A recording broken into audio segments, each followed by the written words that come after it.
All the first, painful without him, choosing to celebrate and ignore the elephant in the room, his absence.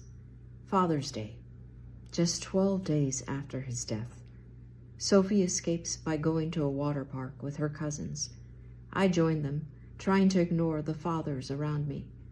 Listen to a voice message an uncle leaves for me.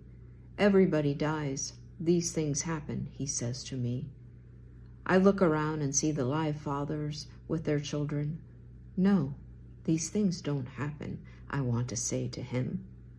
New Year's Eve, gathered at Holly's house with a small group of friends, feeling alone, although I am surrounded by loved ones.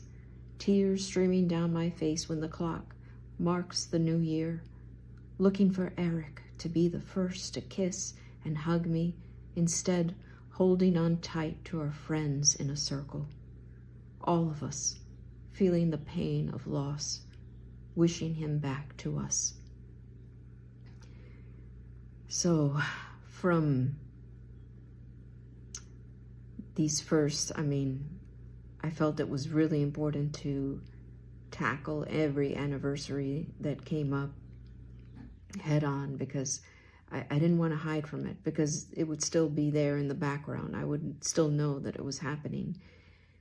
And I would say probably the most difficult one was obviously Father's Day. That happened a couple of weeks after he died, and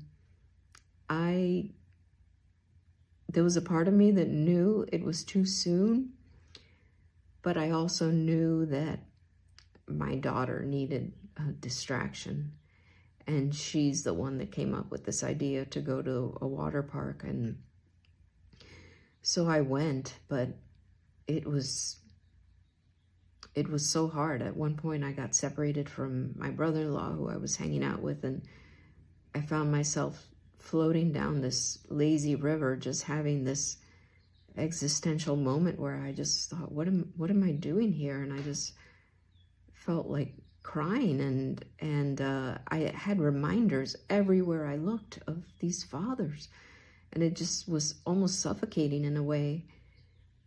But I'm glad I did it, because it was what my daughter needed, and she needed a distraction. And I'm sure that there were moments in that day where she just felt numb, but at the same time she was with her cousins, and so I'm grateful for that.